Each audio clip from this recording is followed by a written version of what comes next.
Hey everybody, in this example 9, we are solving another rational inequality. I kind of went into more detail in the last video, really trying to explain everything. I hope you really listened and replayed that maybe beginning part a few times and maybe go back and listen to it after we do another example.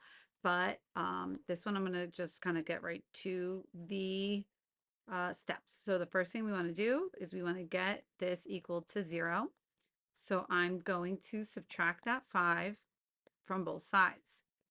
Okay. Now when I subtract 5, that's really 5 over 1. And I want that to have a common denominator. The common denominator will be 3x plus 4.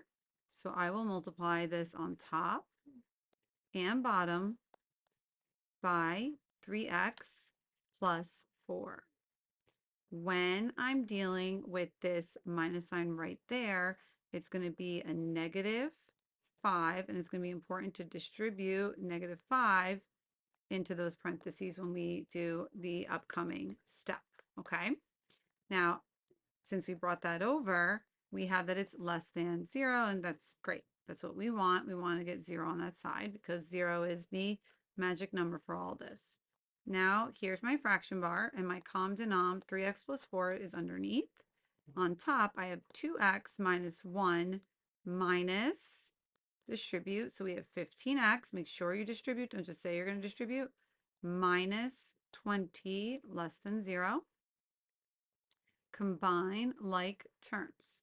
2x minus 15x, I have negative 13x. Negative 1 minus 20 is minus 21 over 3x plus 4 less than 0.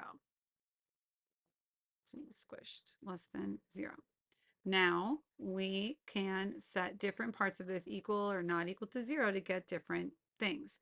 If I set the numerator to 0, I'm finding x-intercepts.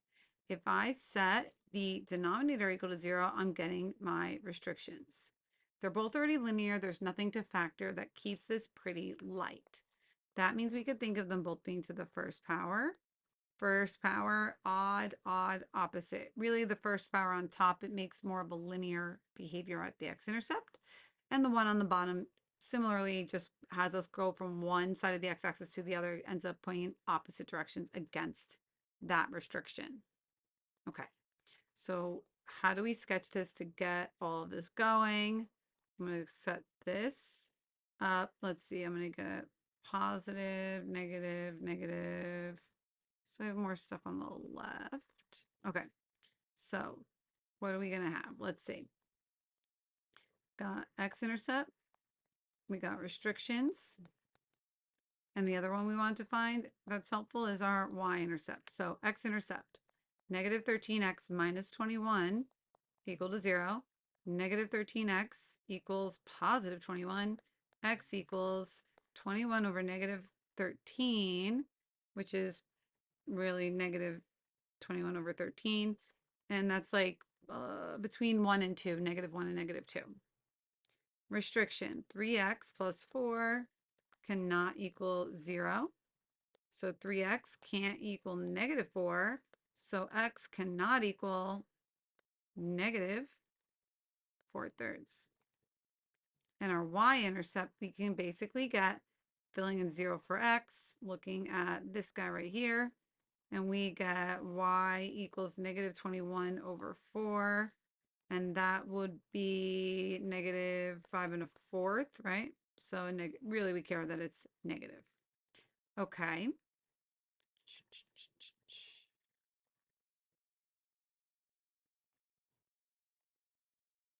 Y-intercept. Oops. X-intercept. Restriction. Okay. So negative 4/3, that as a decimal or fraction is negative 1 1/3.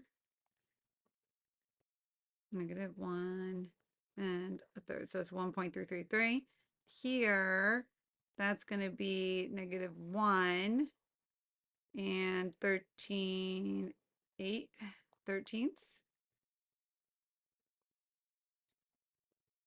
So 8/13 is more than a third. So that's going to be further to the left than there's this. Okay. Not to scale. Negative 21 over 13. Negative 4 over 3. And then somewhere here, negative 21 over 4. All right, that was my, oops, that's my x-intercept was here. And my restriction, off limits, not allowed, is over there. Okay, a little squished over here, but we will live. So I definitely crossed this y-intercept. If I kind of cross the y-intercept that way, then I would have to go up here and cross my x-axis, but we don't have an x-intercept there, so I can't. So it's got to go this way, go down against this restriction, go down, down against the restriction. And this is going to go somewhere, but it's never crossing that x-axis, that's for sure. Right? So maybe it's riding up along it. Maybe it scoops and goes back down. That's not for us to figure out right now. And that's my my y-axis though. Okay, that didn't go as well as I hoped. Oh no.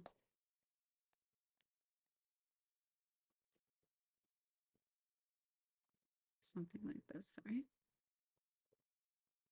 Okay, so I definitely cross the y-axis, right? There's my y-axis. Definitely cross it, and I'm right up against my restriction, but I'm not right there. Now here, this one gets a little interesting because if we don't know the trick with the asymptote, with the restriction, if we don't know that, then we don't know, is this going this way or is this going this way? But we do know the trick. And what is the trick? The restriction came from a 3x plus 4 to the first power. The odd power means that the graphs up against it, like this part right here, and the one on the other side will point in opposite directions. So on this side, I gotta be pointing up. So over here, I'm pointing upward. I'm going to keep going along, get to my x-intercept. That was to the first power, so it's going to look linear. It's going to slice through. And then I don't know where it goes, but I know it doesn't come back up because I don't have another x-intercept. Now, what is the question? That part right there is the question. So I'm going to rewrite that. That said, negative 13x minus 21 over 3x plus 4 has to be less than 0. Less than 0. Well, where is 0? Less than 0. Here is 0. When is this graph less than 0? It's less than 0 here. All this, less than 0, right? When else is this less than 0? Not there. Here it is. Less than 0. I don't have any other x-intercepts, so forever and ever and ever from what I can tell. So let's wrap it all up.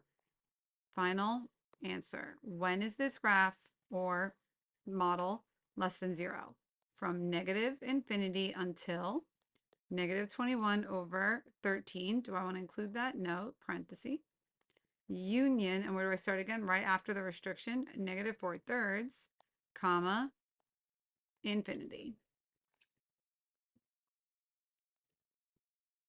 Now, if you follow the way the book's going to show you to do it, are there benefits to it? Maybe for you if you want to keep it really simple and not have like a deeper understanding of really what's going on. You could be successful doing it the way the book might show you. However, in the long run, I promise you that doing it this way will help you tremendously. So if you only follow what the book tells you to do, you could be fine. But I'm not going to lie, you'll be fine. But I do think having a deeper level of understanding of this will help you tremendously. All right. So I hope you take your time trying to understand this. Hope you found it helpful. I believe that's the last example in this section. And we're probably gonna have to spend some good amount of time chit-chatting about this, but I hope you really buckle down, take the time to really knock it out of the park and learn how to do these. Okay. We have a ton of practice problems in the back of this section in the book. You have the answers to the odds to check. I have other examples like this on my playlist. I get into more detail. I'm watching my vocabulary. I'm not going too crazy with it. But yeah, so there you go. Questions and comments, give them to me. Thumbs up, thumbs down. Let me know how you feel, feedback, and adios.